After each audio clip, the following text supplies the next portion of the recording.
Welcome to Please Me, the award-winning podcast bringing you bold conversations and big clit energy. And welcome to Season 5 of the show. I'm Eve, your host, on a journey from trauma to sexual liberation. Join me and my guests as we dive into conversations around orgasm equality, self-love, body positivity, and essential sexual education. Let's reclaim pleasure and close the orgasm gap, one empowering conversation at a time. Last week, I sat down with Pepper Cat, a legal sex worker, to discuss male loneliness as a growing epidemic and how her work helps people explore hidden fantasies they may be too shy to share with their partners. It was a must-listen conversation that challenges stigmas and opens minds. If you missed it, go back and check it out now. Did you know that podcasts rely on listener support to keep bringing you the content you love? For the best way to support the show, join me on Patreon for ad-free listening, early releases, bonus episodes, and exclusive content.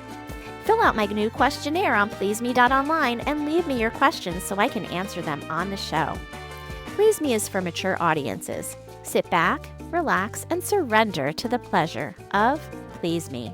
I wish couples would be willing to try that, because I feel like they're this crestfallen guy that wants to just disappear and eject out of the bedroom instead of being like, all right, let's go to plan B. Hello, and welcome to Season 5 of Please Me, the podcast that aims to destigmatize conversations about sex and sexual health by turning the sheets into our classroom. I'm so excited to be welcoming Jenn Kennedy to the show. We have been going back and forth and finally are here together on this platform, and I'm so excited to be interviewing you today. Jenn is a fellow speaker and podcaster. She is also a sexologist and a licensed marriage and family therapist. She specializes in helping couples with low sexual desire or dissatisfaction. And she's been quoted in Redbook, Forbes Health, Allure, and others. And she has her own podcast called Pleasure Project, Sex and Relationships. And I am so excited to welcome you to Please Me today. How are you, Dr. Kennedy? And should I call you Jenn? You can call me whatever. Yeah, it's all good. Then Dr. Jenn, it's all part of the mix. So thank you. It's good to be here. It's always fun to talk to a colleague. Yes, absolutely. And we were talking earlier because our shows overlap so much in what we love to talk about.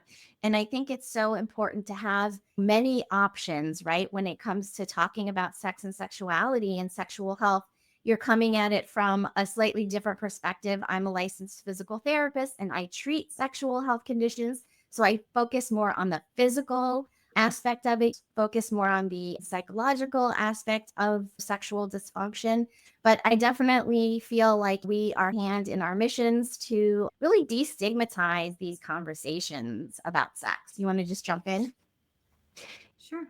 Yeah. So I find that my referrals as a therapist come in from doctors and physicians. They also come from physical therapists because the mind-body connection is huge. And I also send referrals that way because oftentimes people are having pain or discomfort or dissatisfaction, and it's a matter of needing to work in a physical way. So I find that the two definitely go hand in hand, and it's really important sometimes to just understand where it's originating, and sometimes if they need to work on it emotionally, or sometimes they need to actually work on it physically. So I think both are really important.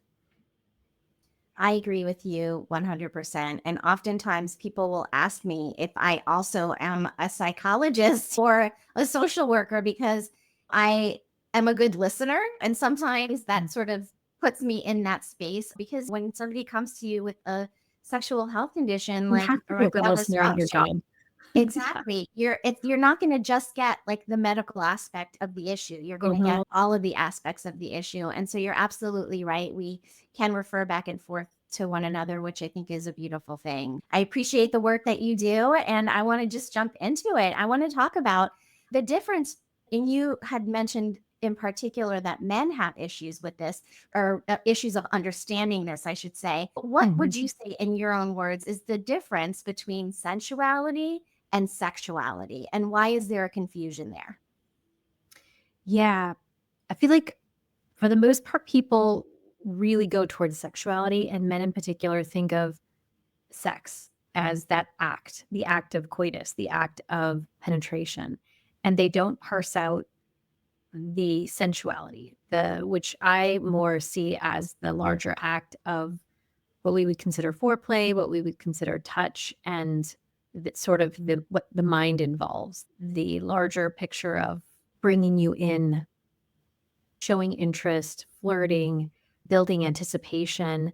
It is also the quality of touch that leads to non-genital touching. All of it is the sensual part of it, right? It's the part that really titillates the mind and not just the sexual act. And so much of that is actually really enjoyable and really quite compelling, I would say, to both men and women, but women in particular. Women want sensuality. And because sex can be over really quickly and sensuality can be elongated for quite some time, and it's much more fulfilling. Right? Yes. And when we talk about the difference between men and women and, how a woman needs 20 to 25 minutes of warming up before she's even ready for penetration, right? Because our clitoris, our vulva needs to become engorged. We actually need a hard on too, right? With the man, it's really easy to determine. They get a hard on, they get an erection, and it's okay, you're ready. But what about my hard on? And so we also have to get stimulated, lubricated, and that takes time. So I love that you speak about the whole body, because I often say that the whole body is an erogenous zone. It really is the way that it's perceived by us. And if the perception is sensual touch, then that part of our brain that is perceiving sensual touch, the clitoral area, is going to start to light up, even if it's not the clitoris that's being touched.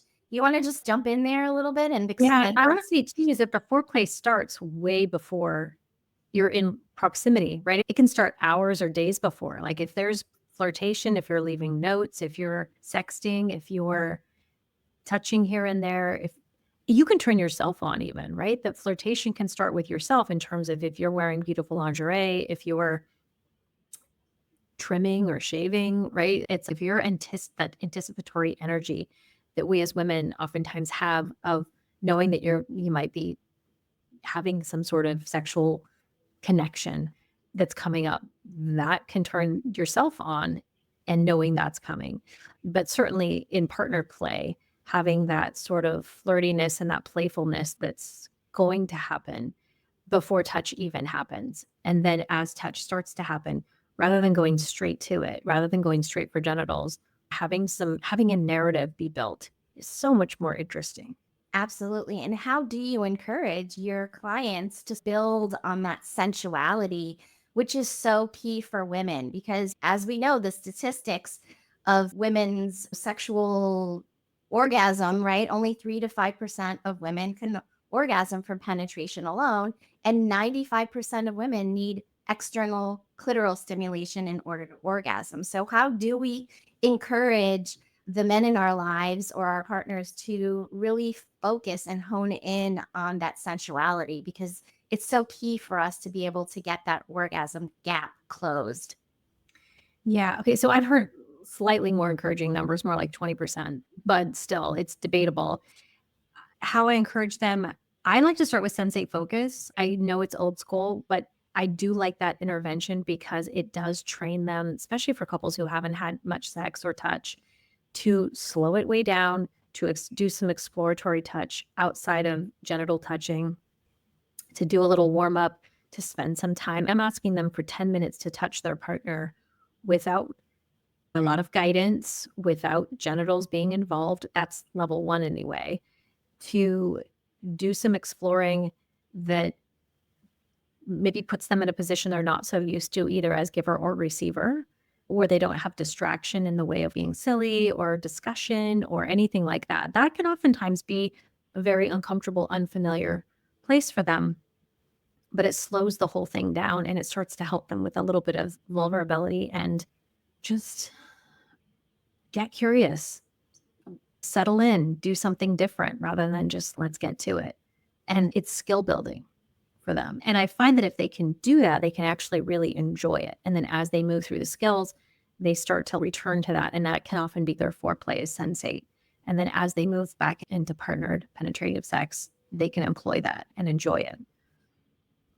And by sensate, you mean sensory play, right? Is this what we're talking about? Sensate focus is sorry, I should have qualified that. It's a I always like to preface this by saying, let's talk in layman's terms, because your terminology is not going to be my terminology. And really nobody listening, or not a lot of people listening, are going to really have the medical background to really understand what these medical terms mean. So if you can just break that down, that would be great. Yeah. So Sensate Focus it's a 4-level intervention that was developed by Masters and Johnson in the 50s, I think, actually. You can Google it, and it's 4 levels, and I give it to couples. Level 1 is literally like each partner takes a turn, and for 10 minutes, they're the giver or the receiver. And literally in that role, they are not allowed to touch genitals, but they're allowed over clothes, even. They're fully clothed to touch anything outside of genitals. And so usually one of them's maybe wearing yoga pants or something, and they're just touching. They're touching legs, they're touching hair, head, neck, arms, and they're just starting to explore and find spots that they normally would probably not pay attention to. And there's no direction giving. It's not meant to be massage quality. It's not meant to just be caress, touch kind of quality. And so they have to get out of their comfort zone a little bit and get curious and just spend some time with each other. And then they trade. And they don't have to do it back to back, but they can, and sometimes often do. And usually they're more comfortable in one position or the other, because usually they're used to being the giver or used to being the receiver. So when they flip into that opposite position, they're a little clumsy and a little unfamiliar, but they do that for a while. And then eventually they move to the next level and the next level. That includes like a handwriting, meaning like hand over hand, where they can get some guidance from the other. And then eventually it's less close, and eventually it's more guided. And then eventually it is progression. But it's a nice scaffolded way to build skill with touch that is asking them to explore the whole body. That includes more, it sounds sense-based touch. So yeah, anybody can Google it and follow the steps. And I think it's a really nice way. It's a nice entryway back in for layman folks to just try. So I do that as an intervention. Yes. And I often talk about sensory play as being a really great thing to introduce into your sex life. And so this is like a level before that with the clothes on. It's a great way to connect with your partner in a way you've never done before. If you are fully clothed, you're not really like thinking about sex at that moment. You really are honing in on that sensual touch, right?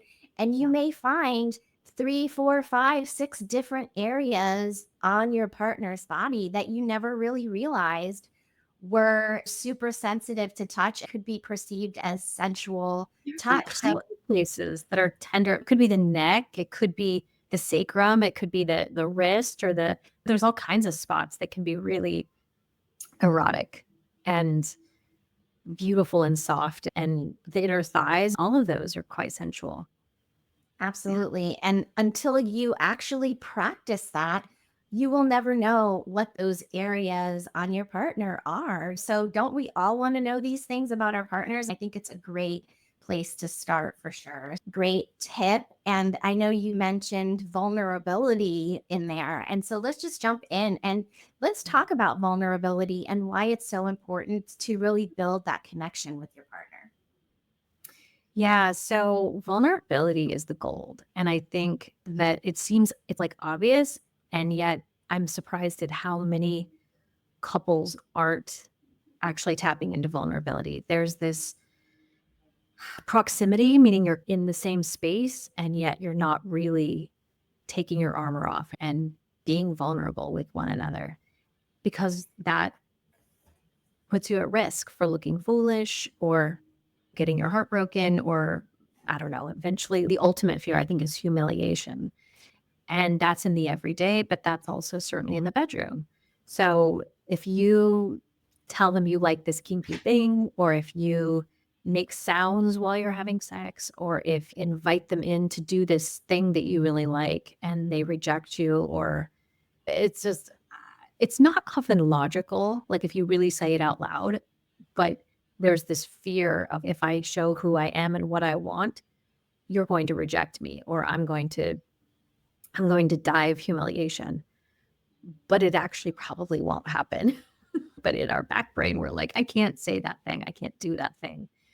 But if you do it, boy, it can like really make the relationship deepen. It can make you so much closer because you're being accepted for this thing as you are that you want. And that person knows you and accepts you and wants you, even though you've shown this piece. So that's pretty cool. Yes. And I just think about trying to be our true authentic selves, right? And if we are always worried about being vulnerable with our partners and not showing that vulnerability, we're never going to really truly be authentic, right? And that is the whole entire goal, is to really fully be your authentic self with your partner. Tell them what your wants and needs are. Tell them what you like and don't like, what those kinks are that you may like, that you may be a little bit shy about sharing.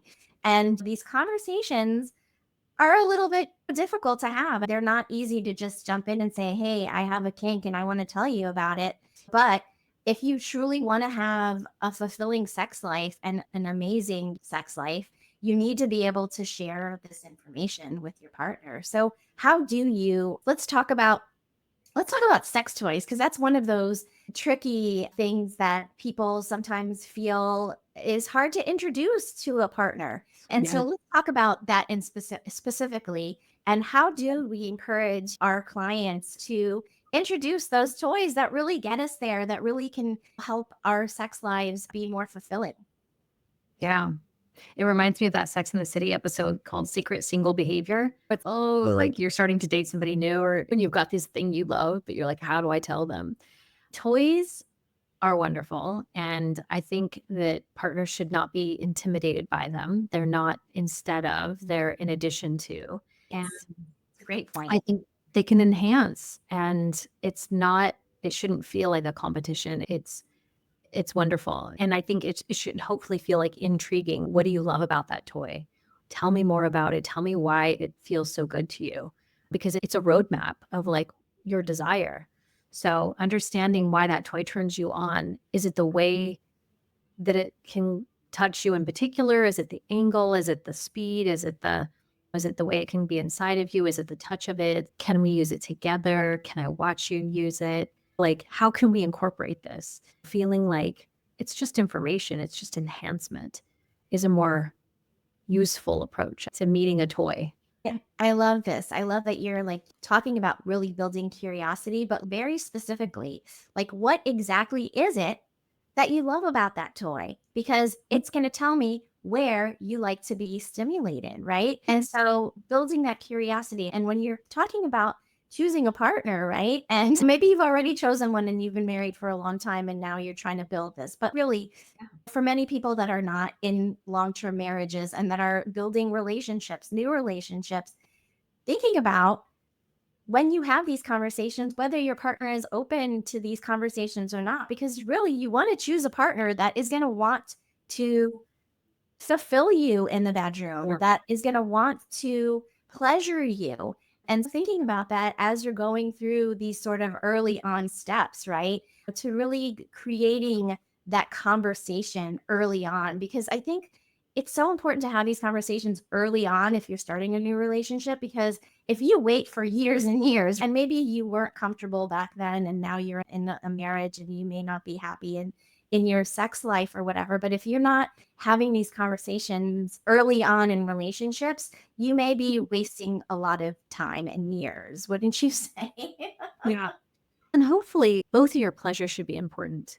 Yes. And it's not a competition. It's not a competition with a toy. It's not a competition with each other. It's just, let's figure this out for both of us. And it's this like, both of us get to have it. And so we should both be in service of that. And let's figure it out. That should be the spirit, hopefully, of it. And if you like it this way and I like it that way, and whatever works, and let's facilitate that to make it happen for us. I think it is a good attitude. Definitely. And now let's talk a little bit about, because I know that you work with couples that have issues with maybe sexual desire or there's some kind of dissatisfaction. And I work a lot with clients who have sexual function issues, such as erectile dysfunction or Yeah. its female equivalent, which is decreased sensitivity and dryness. So I want to just like delve into that a little bit more.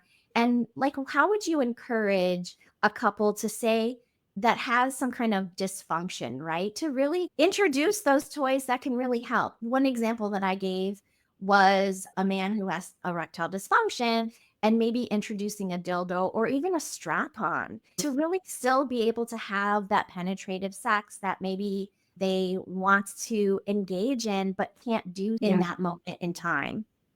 Yeah. Yeah. You and I talked about this a little bit offline, and I have actually done that intervention with a couple, and they seemed a bit shocked.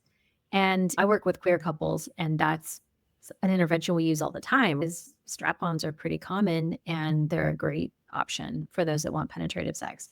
Now, with a heterosexual couple where they're having erectile dysfunction, where the man is not able to attain or maintain an erection, the thought of strapping on a dildo probably feels pretty shocking. And yet it's super practical. It totally works. It's totally there. If visually he wants to feel like he has an erection, if he wants the sensation of thrusting, and obviously he's not going to feel from a sensory standpoint quite the same because he doesn't feel the internal sensation, but he gets the visual, he gets that. So it does serve that. And if she really wants the sensation of internal feeling full and that kind of thing, it's really nice. It's a great option. I think that you just have to get emotionally over the fact that it's not your organ per se. I don't think it's a big deal, but yeah, you got to get over that part. And men can sometimes be really attached to their unit. But I don't know. It's funny because men are choosy about that because they're not choosy about using a doll. I don't know why they don't have a problem putting their penis into an object. So I don't know why they'd have a problem strapping on an object. I don't know why they get picky about it in those certain contexts.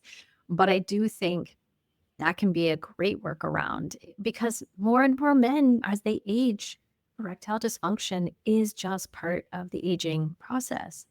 And it's also a byproduct of certain medications.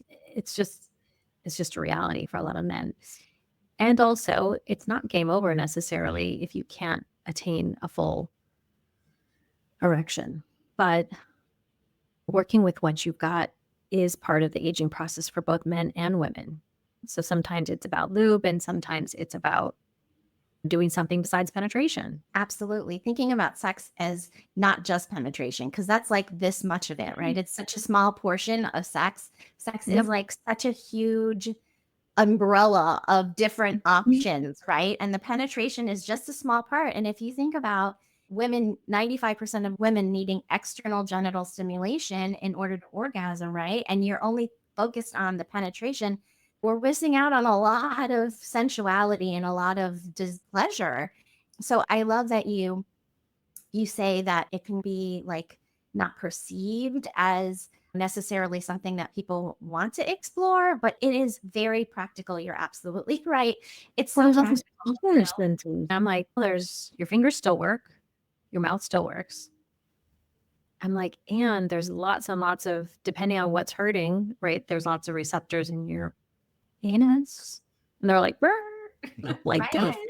The penis, even if it's not erect, still has sensation. So you can still play with that organ as well and not leave it to just be dangling there for the whole entire experience without giving it any attention, right? Because it still will feel good if the man is not able to get hard. But if you think about just penetrative sex by itself, it's just such a small portion of sex itself. When you think about the prevalence of erectile dysfunction, and 20% of men in their 20s already have some form of erectile dysfunction, and it goes up 10% per decade. So 50% of men in their 50s will experience erectile dysfunction, and it just continues to go up, right?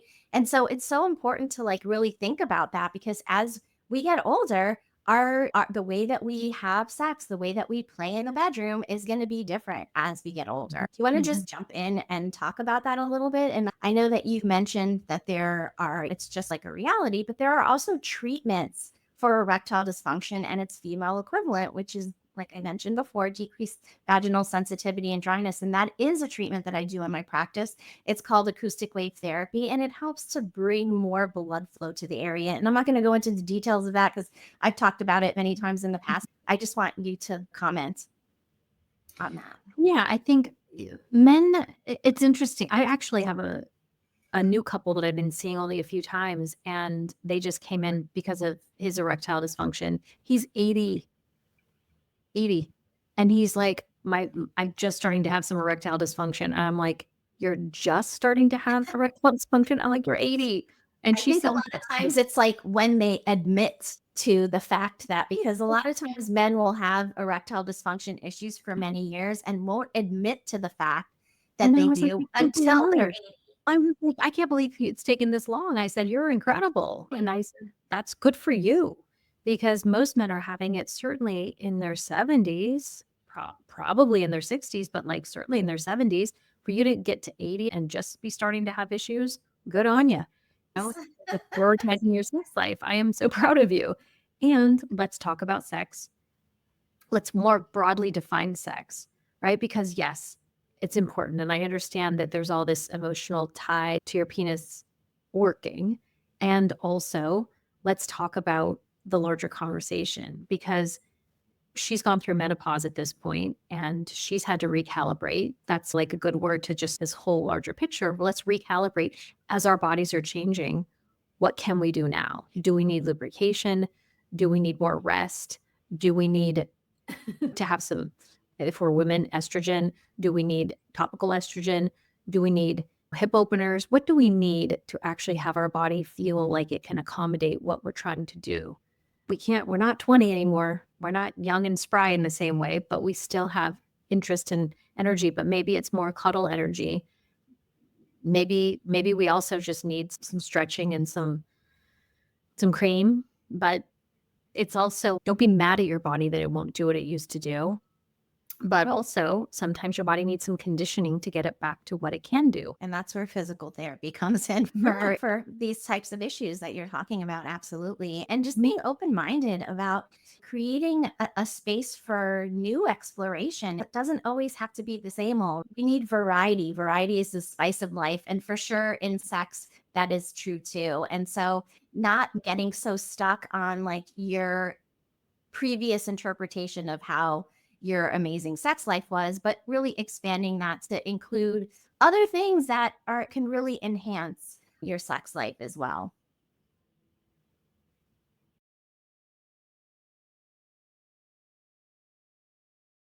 So let's just talk a little bit about aftercare, what I like to call aftercare and what you like to call pillow talk, right? And so let's just talk about why that is so important for having a healthy sex life. Yeah.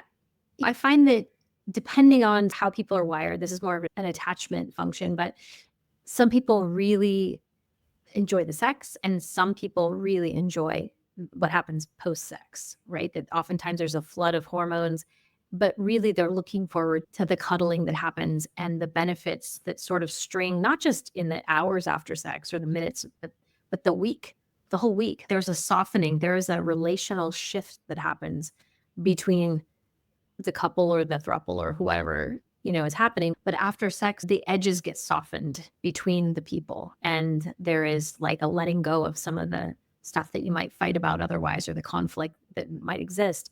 And it's really nice because you've shared this thing together and you have been vulnerable in one way or another. And there's just a shift in the relational dynamic that can be really special. And it seems to have this kind of longer effect that serves the relationship. Yes. And it's so important to really take that time afterwards to really connect on an emotional level, because a lot of times that doesn't necessarily always happen. So I think aftercare is so important, really giving yourself that time to really, maybe even saying, hey, I really loved this thing that you did, or this place that you touched me. It can be part of the learning experience of like really teaching your partner what you enjoyed during that episode and taking that to the next round. Some people feel like it's like a recap or because I do have some partners that are like, I don't want to talk about it. And other partners, more the anxious partners, want to hear what worked, what didn't work. And I can understand that if you're wondering how that played for you, if it isn't completely clear, then I think it is helpful to say, you don't have to do it play by play, but generally, Right. if I tried something new, did it work? And what did you like? Give me the bullet points from this thing and tell me how that experience played out for you. Yeah, I think it's a great time to have these conversations. And it doesn't have to be like a blow by blow highlights reel, right? It can Mhm. just be like the one thing that you really were like, ooh, I really liked to be touched in that spot. And I never realized it before. And so let's remember that for next time because I really enjoyed that. And something just popped into my mind while you were talking about like the more you have, the more you want sort of thing. And I don't even know if that's like a medical thing or not, but I find that when I have really amazing sex, I want it more often. Is that like a real thing or is that just me? I will say that, like, people ask about masturbation, for example. Should I be masturbating, or if I masturbate, is that going to kill my desire for the rest of the week? I actually use it sometimes as a warm up for people because I think that, yeah, it's kind of like you crave what you eat a little bit. And I think that's true. So, yeah, if you're having sex, you're more likely to have I think it begets more sex if it's a positive experience. Yeah, it does warm you up. I think that's true.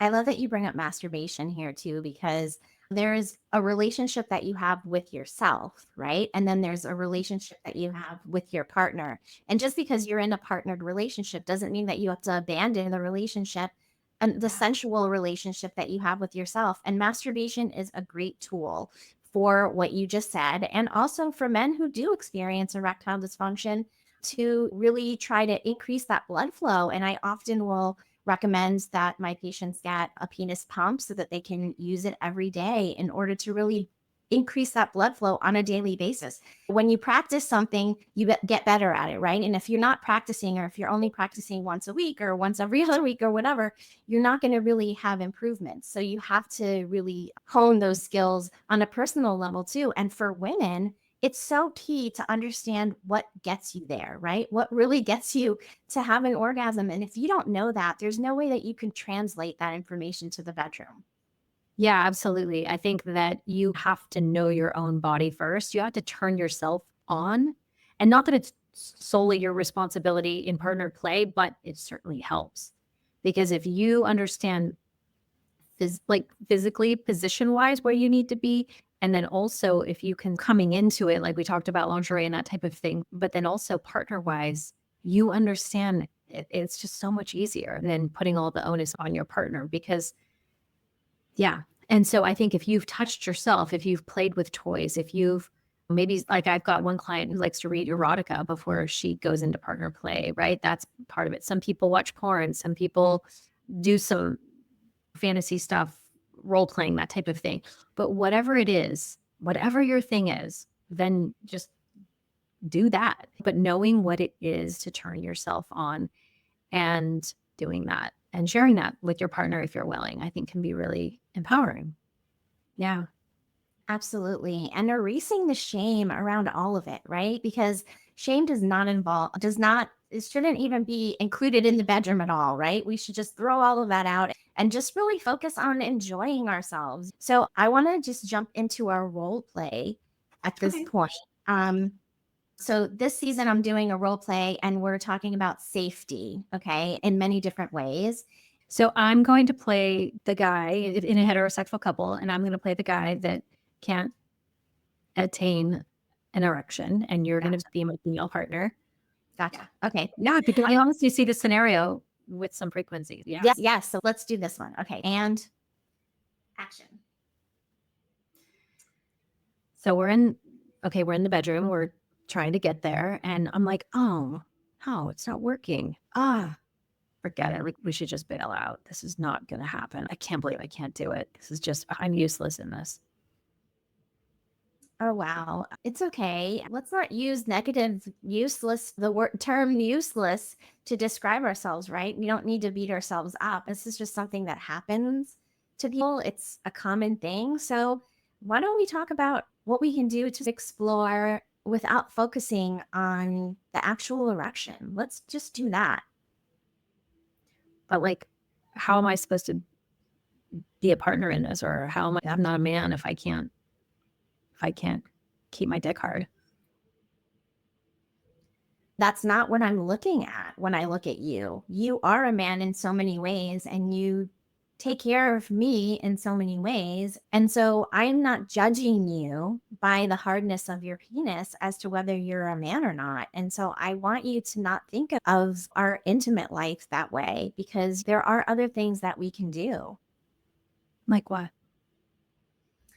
So why don't you lay down, and why don't I just give you like a sensual massage? Why don't we start from there? And then maybe you can do the same for me, and I can tell you what really turns me on when you touch me. Are you just doing that to make me not feel so bad about what's happening? Or does that actually like work for you?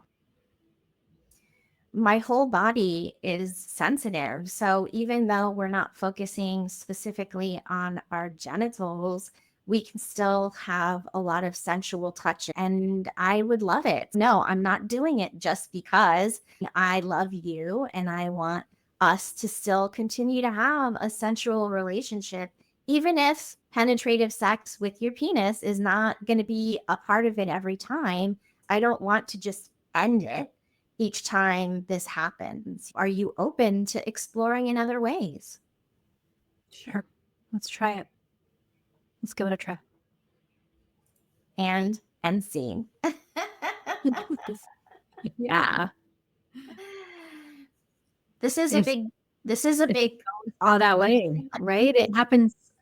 I wish couples would be willing to try that, because I feel like there's this crestfallen guy that wants to just disappear and eject out of the bedroom instead of being like, all right, let's go to plan B. And plan B, like you just suggested, isn't just pivot and totally focus on her, but stay in to say, I mean, it can be focus on her, but it also can be focus on them together in another way. I love that you suggested that. Yeah. Yes. And just because the penis isn't getting fully erect doesn't mean that it doesn't have sensation to it. It still feels good to your partner to touch it. Oral can still be really a delicious foreplay. And toys, introduce those toys. There's nothing wrong with adding a dildo if you want penetrative sex, or just focusing on oral sex, because really most women need external stimulation to orgasm anyway. So focusing on that can really be a turn on for a man to get their partner there. And that's a big turn on too. It doesn't always have to be ejaculating. Yeah, it doesn't always have to be penetrative sex, but yeah. Absolutely. Absolutely. So I want to make sure, and thank you so much for doing that role play with me. I always find that role plays are so great to model the kinds of conversations that we really should be having in the bedroom. And a lot of times people are not having those conversations. So it's a great place to model these types of conversations. So I want to make sure that my listeners can find you. Where can we find you? Absolutely. So pleasureproject.us is home base. That's got my website. That's got my small group intensives. So I lead 6-week group intensives that are live. I've also got a course coming out that is asynchronous, so people can do that on their own time. My podcast is linked on there. I've got articles, and then my psychotherapy is at rivieratherapy.com. And is the link on the pleasureproject.us? It's not. So you'd have to go to I have a different website for my therapy. So that's the revieweratherapy.com. Yeah. Okay. So we'll make sure that we include that in the show notes. Thank you so much for that. And I want to make sure that if my listeners liked this episode, go ahead and copy it right now and share it with somebody that you think would benefit from listening to this conversation. This is really a conversation that so many people are having out there in relationships, and not a lot of people are talking about. So it's a great episode to share.